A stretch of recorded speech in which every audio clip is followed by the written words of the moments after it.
Qizlar, bizda keyingi darsligimiz reglaning bo'ladi. Demak, reglanimizni boshlaymiz qizlar. Birinchi ko'krak uchidan qizlar o'rtaga qaratib chizib olamiz. Vetichkamizni vaqtinchalik oldi qismiga ko'chirib turamiz va orqasini, demak, orqamiz qizlar mana bu joyga vaqtinchaga ko'chib turadi. Demak, bularni kesib, hozir vetichkalarni ko'chirib olamiz. Mana qizlar, ko'chirib oldim. Endi bularni yopishtirib olaman va reglanimizga moslashtirishni boshlaymiz. Oldi va orqasini ana shu ikki tomondan qilib yopishtirib olamiz. Mana qizlar, oldi va orqamizni yopishtirib oldik. Endi qizlar, bitta narsaga ahamiyat beramiz. Bizlar reglan yengni modellashtirishimiz uchun qizlar, andozamizni razmeri necha bo'lsa, yengimizni ham razmeri shunday bo'lishi kerak qizlar. O'zini razmeriga ishlashimiz kerak. Demak, bizda yengimizda lekalasi bor. O'rtasidan qizlar, mana o'rta liniyasidan kesib olamiz. Va buni bizga mana tom qismi uchun tushirgan chizig'imizdan belgicha qo'yib olamiz ikki tomonga ham. Mana belgi qo'yib oldik. Bu bizda orqa, bunisi oldi qismi. Endi joylashtirishni boshlaymiz. Demak, bizga A yo tochka, mana shu bizga oldimizni A yo tochkamiz va bu bizda yengimizning A yo tochkasi qizlar. Ikkalasini tutashtirgan holatda, mana bu yerni ozgina qiyshiq kesib ketgan ekanman. Ikkalasini mana birga qo'ygan holatda qizlar, yuqoridan mana bu joydan, demak 0,5 dan 1 santimetrgacha qizlar ochiq joy qolishi mumkin. Ana shu holatda qoldiramizda, keyin buni chizib olamiz endi. Hop, yengimizni chizishni boshlaymiz.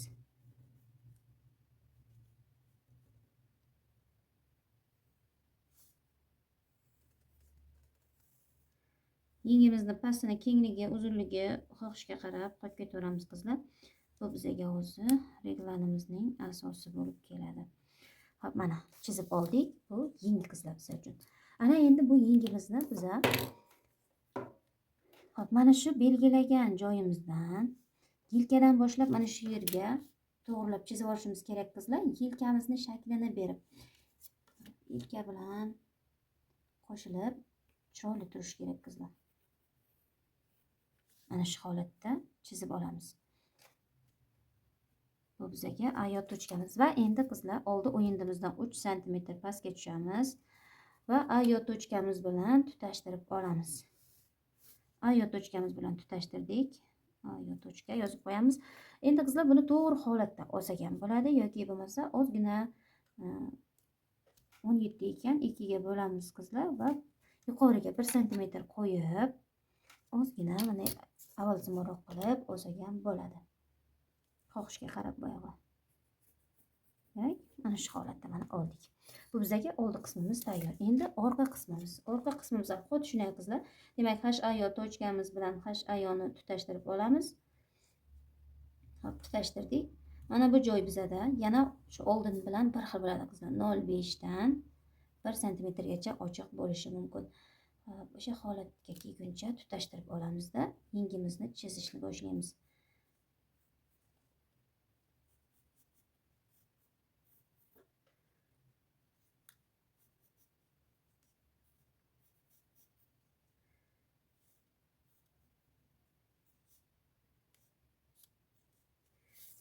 Hop, yengimizni ham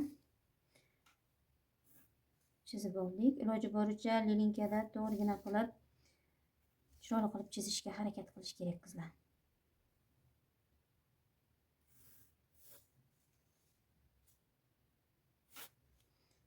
Endi bizda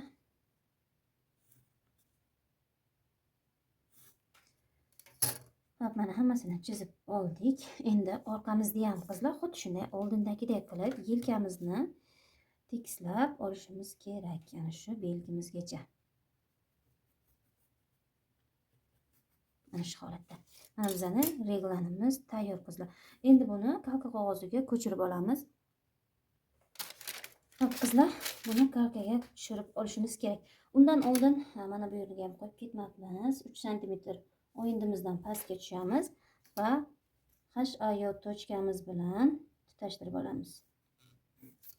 HA yo tochka bilan tutashtirib, teng o'rtasini belgilab 1 cm yuqoriga ko'taramiz. Demak, bu yoqqa 1 santimetr ko'tarib chizib olamiz. Ha, qizlar bo'ldi. Bizada mana bu qismimiz tana qismi bo'ldi. Bu qismimiz qizlar yeng qismi. Mana bu joyimiz ham yeng qismiga qo'shilib ketadi. Mana endi bularni alohida qilib tushirib olishimiz kerak. Hop, buni endi mana shu holatda qilib birinchi tanani tushirib olaman. Hop, imkon qadar lineykadan foydalanib tushirsak, tekis bo'lib chiroyli chiqadi qizlar.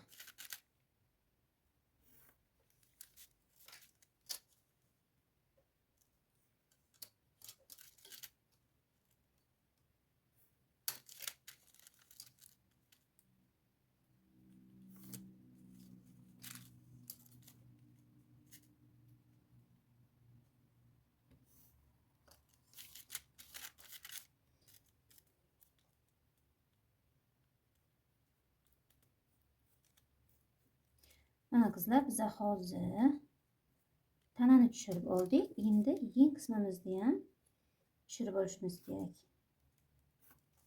Demak, vetichkalarimizni ketamiz. Hop, mana bizada bu tana qismi qizlar. Endi yeng qismini o'zini alohida tushirib olishimiz kerak. Demak, bizada yengi mana bu joyga tegmasligi kerak. Yengini oxirigacha uzun olishimiz shart emas.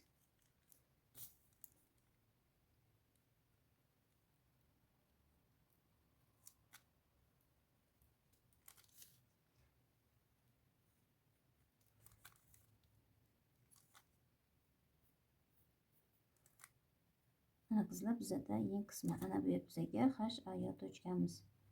HAYO tochka bizga. Hop, qolganini linkada davom ettiramiz.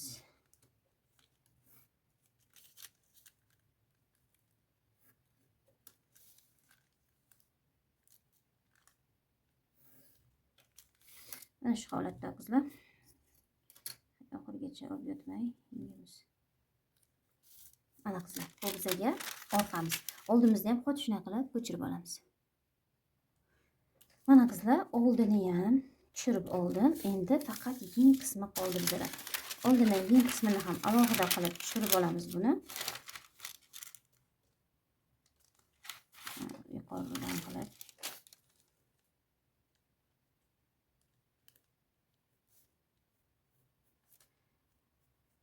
Demak, mana bu yerga HAYO tochkamiz yozib qo'yamiz birdan.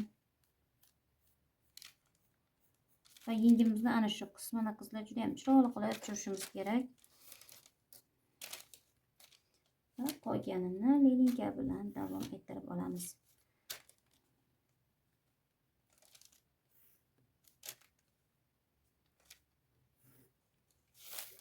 Hop, mana shu holatda o'zini minginacha uzun olmadik. Kaltaroq holatda qilib olamiz. Bu bizga oldi qismi. Endi bularni kesib olamiz. Qizlar, mana kesib oldik. Endi bu bizga bitta listga sig'maydi qizlar. Boshqa list olamiz. Demak, buni olib qo'yamiz. Keyingi listimizga yopishtirishni boshlaymiz. Demak, oldidan boshlab olamiz. Oldida qizlar, biz vetichkani oldini o'rta qismiga ko'chirgan edik. Ana endi buni qizlar qo'ltiq ostiga ko'chirishimiz mumkin yoki bo'lmasa mana bu vetichkamizni kesib turib, hammasini etak qismiga ko'chirib olsak ham bo'ladi. Etak kengroq holatda keladi. Agar etak keng bo'lishini xohlamay, vetichkasiz bo'lishini xohlasangizlar, hammasini etagiga ko'chirib turib, etagining kengayganligini, nechiligini o'lchab, uni oldingi modellashtirishda ko'rsatgandim. O'sha kengaygani teng yarmini yon qismidan olib tashlaymiz qizlar. Demak, hozir men qo'ltiq ostiga ko'chiraman. Demak, 5-6 santimetr tushamiz va buni ko'krak liniyasiga tutashtirib olamiz. Tutashtirib oldim va vetichkani yopaman bu yerdan.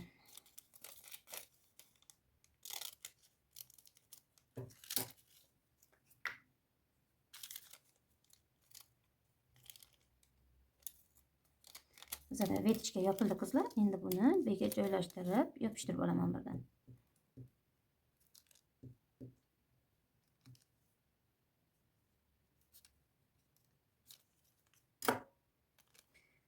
Demak, shu yerdan joylashtirishni boshlayman to'g'ri liniyamizdan.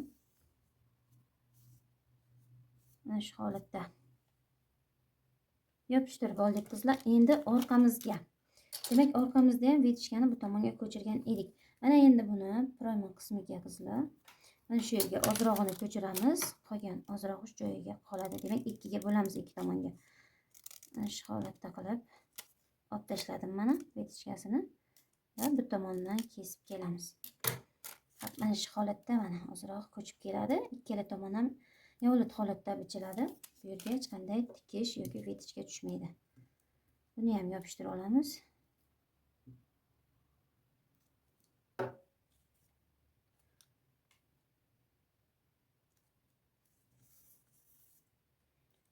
Endi vetichkamizni ikki tomonga taqsimlab berib olamiz qizlar. Mana shu holatda keladi. Ana endi bizga buni tikish haqqisini qo'shgan holatda qilib chizib chiqamiz.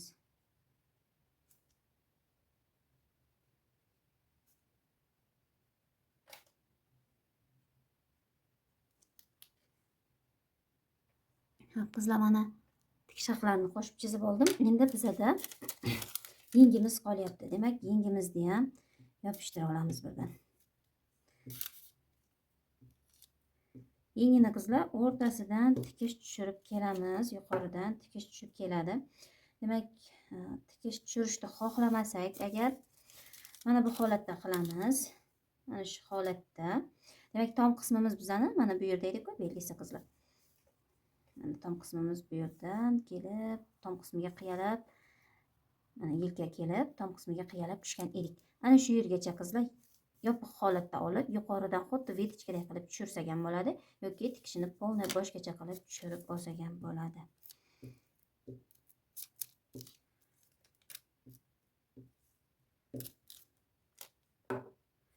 Buni ham yopishtiramiz va tikish haqlarini qo'yib chiqamiz qizlar har biriga. Hop, bu yerga tom qismimizni liniyasini ham qo'yib qo'yishimiz kerak. Demak, mana shu joydan bizda tom qismimiz va orqasini ham. Orqa qismimiz mana bu joyga. Buni olib qo'yamiz qizlar, hali modellashtirishlar bo'ladi reglandan. Demak, bo'ldi. Buni endi chetiga tikish haqsini qo'yib chiqamiz. Mana qizlar, reglanimiz tayyor bo'ldi. Bu reglan bizda qizlar yopishgan reglan. Bizning asos andozamiz qizlar, hamma tikib ko'rdi o'ziga, yopishgan ixcham holatda bo'ladi bu andozamiz. Hozir bu modellashtirganimiz ham xuddi shunday ixcham holatda bo'ladi. Agar buni kengroq variantini xohlasangizlar, bundan oldingi darsligimda tashlab berdim. Ko'rsatib berdim qizlar. Demak, qo'ltiq o'yinini chuqurlashtirish, yonidan kengaytirish, xuddi o'sha usulda birinchi kengaytirilgan andozamizni taxlab, keyin reglanga modellashtirishimiz kerak bo'ladi qizlar.